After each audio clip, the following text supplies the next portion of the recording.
Okay, तो इस video में हम लोग कवर करने वाले हैं math class 8 R S Aggarwal book से एक्सरसाइज 1A का क्वेश्चन नंबर 6 और 7 दोनों को। देखो, अगर 5 नंबर बना लिए होगे तो 6 तो बहुत ही ज़्यादा आसान हो जाएगा, 6 आसानी से बन जाएगा। और 6 जब तुम्हारा बन जाएगा तो 7 भी सेम ही है।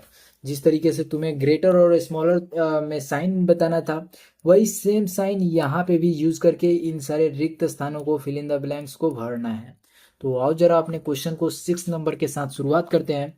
और देखो, ये वीडियो जो है 1A का है, तो ये मत समझना कि आगे के एक्सरसाइज के ऊपर वीडियोस नहीं बनी होंगी।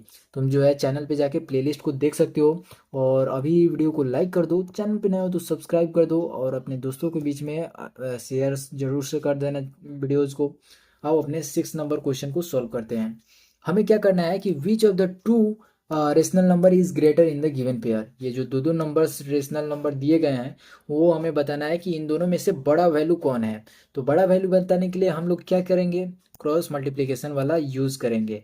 तो पहला केस में जो है माइनस में 28 और माइनस में 24 बन रहा है। तो माइनस में 24 और माइनस में 28 जो है, तुम्हें कौन बड़ा दिख रहा है? और कोई बच्चे जो है कहेंगे कि माइनस में 28, लेकिन बच्चे गलत हो जाएगा तुम्हारा। माइनस में 24 जो है ये छोटा वैल्यू है, और माइनस में जब छोटा वैल्यू हम लोग लेते हैं तो वो हमारा बड़ा वैल्यू होता है एज कंपेरिजन टू निगेटिव बड़ा वैल्यू। समझ में आया? अगर तुम्हें 28 और 24 बोला जाता कि इसमें कौन बड़ा है, तो 28 कहते, इसमें कोई डाउट नहीं है। लेकिन जैसे ही निगेटिव का साइन इसके साथ लगेगा, साइन ये जो साइन तुम ग्रेटर का लगा रहे थे, वो अब स्मॉलर का साइन बन जाएगा, ठीक है। और यहाँ पे जो है इस साइड घूमा है ये साइन, तो ये मतलब बताएगा कि 24 जो है निगेटिव, ये हमारा बड़ा है। समझ में आया? तो इस तरीके से कुछ खेल होता है। तो ये जो माइनस में 24 है ये इसको दर्शा रहा है, और माइनस में 28 जो है वो इसको दर्शा रहा है। तो जब साइन हमारा इधर घूम गया इस साइड, तो ये जो और है वो हमारा इस तरीके से दर्शाएगा। हमसे पूछा गया है कि ग्रेटर कौन है, तो इस केस में हमारा ग्रेटर जो है माइनस में 8/7 देखने को मिल रहा है। तो डायरेक्ट हम लोग इसका आंसर लिख देंगे माइनस में 8/7 जो है इसका आंसर हो जाएगा, जो कि हमारा सेकेंड वाला है। अब देखो सेकेंड में क्या बोल रहा है कि माइनस में हमारा डिनोमिनेटर दिया है 7/-8, और दिया है क्या माइनस में 5/8। तो इसको इसके साथ मल्टीप्लाई करो और इसको इसको साथ मल्टीप्लाई करो। जो इसका इसके साथ मल्टीप्लाई होगा वो इधर लिखाएगा। तो 7/8 का जो है 56 होता है। और ये 9 और 9 दोनों 9 और 5 जो है दोनों निगेटिव नंबर्स है। तो जब दोनों को मल्टीप्लाई करोगे तो निगेटिव निगेटिव जब मल्टीप्लाई होता है तो वो हमें पॉजिटिव वैल्यू देता है। समझ में आया? तो यहाँ पे हमारा 45 बन जाएगा सीधा। यहाँ पे दोनों निगेटिव था तो यहाँ पे निगेटिव मत लगा देना है, ये पॉजिटिव वैल्यू बना है, ठीक है। और ये हमारा यहाँ दर्शाया जाएगा।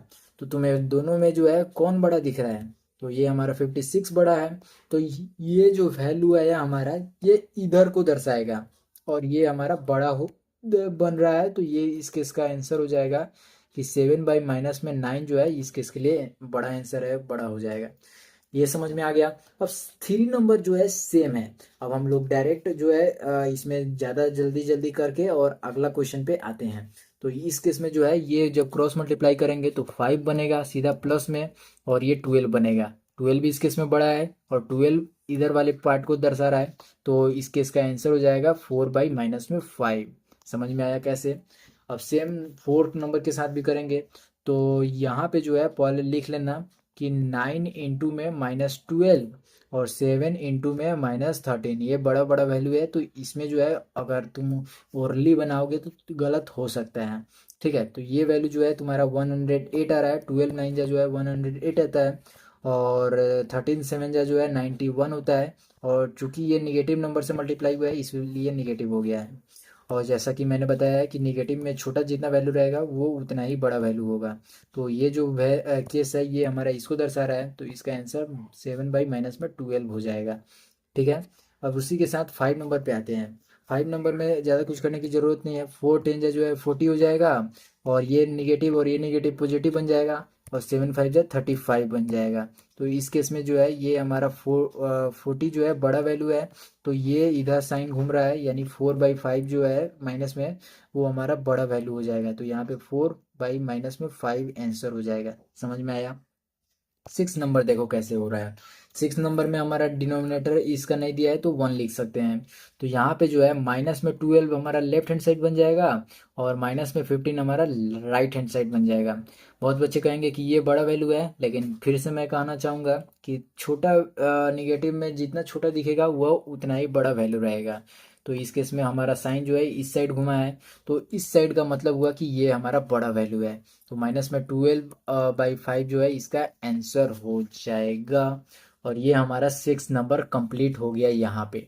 अब यहाँ पे सिक्स कंप्लीट कर लिए, अब हम आते हैं सेवन पे। सेवन हमारा ज़्यादा कुछ है नहीं, सेम क्वेश्चन है, सेम जो है हमें साइन का यूज़ करके केवल इस सभी रिक्त स्थानों को भर देना है इस तरीके से। ठीक है, तो यहाँ देखो 13 और ये जो थ्री है ये जब तुम मल्टीप्लाई करोगे माइनस माइनस जो है प्लस बन जाएगा। और यहाँ जो है ये 6 × में 7 वो हम लोग इधर करेंगे। तो 13 3 जा जो है 39 होता है, और ये जो है 6 7 जा जो है 42 होता है। तो इस केस में साइन इधर घुमा, यही चीज़ को यहाँ भर देंगे। समझ में आया? समझ में आ रहा है ना कैसे हो रहा है? ठीक है। और एक, हाँ, तो इसे जो है इस तरीके से हम लोग घुमा देंगे। सेकंड में क्या है कि हमें यहाँ पे तीन सिंबल दिया है, तो तीनों में से कोई भी आ सकता है। तो आओ चेक करते हैं। यहाँ पे 5 × में 95 राइट लेफ्ट हैंड साइड में, और माइनस में 35 × में माइनस में 13 हो जाएगा।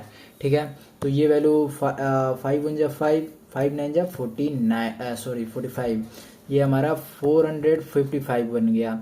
यहाँ पे जो है 13 5 जा करेंगे तो 65, तो 5 लिख दिया, 6 आया कैरी। 13 3 जा जो है 39 होता है, और 39 और 6 को जोड़ेंगे तो आ गया हमारा 45। तो यहाँ पे भी हमें 45 देखने को मिल रहा है। निगेटिव और निगेटिव जो है प्लस बन गया है, इसलिए हम लोग जो है प्लस को नहीं लिखे हैं।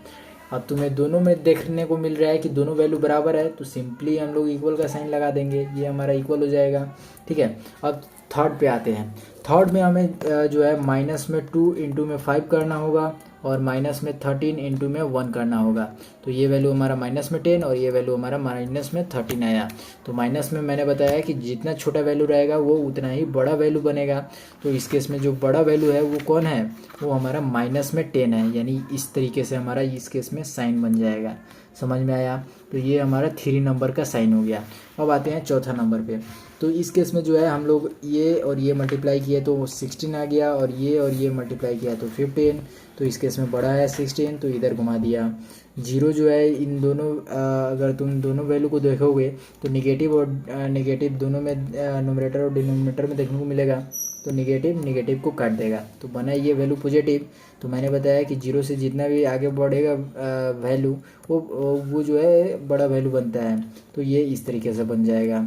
यहाँ पे तुम्हें जो है मल्टीप्लाई करोगे तो माइनस में 80 हो जाएगा, और ये मल्टीप्लाई करोगे तो माइनस में 81 हो जाएगा। तो ये वैल्यू जो है मैंने बताया कि जितना निगेटिव में छोटा वैल्यू होगा वो बड़ा वैल्यू होगा। तो इस तरीके से ये साइन हमारा इधर घूम जाएगा। तो इस तरीके के साथ हम लोगों ने क्वेश्चन नंबर 7 को कंप्लीट किया, और इसी के साथ जो है ये वीडियो हमारा ख़त्म होता है। और वीडियो देख चुके हो तो वीडियो को लाइक करना, चैनल पर नए हो तो सब्सक्राइब जरूर से कर देना, और मिलते हैं अगली वीडियो के साथ। तब तक के लिए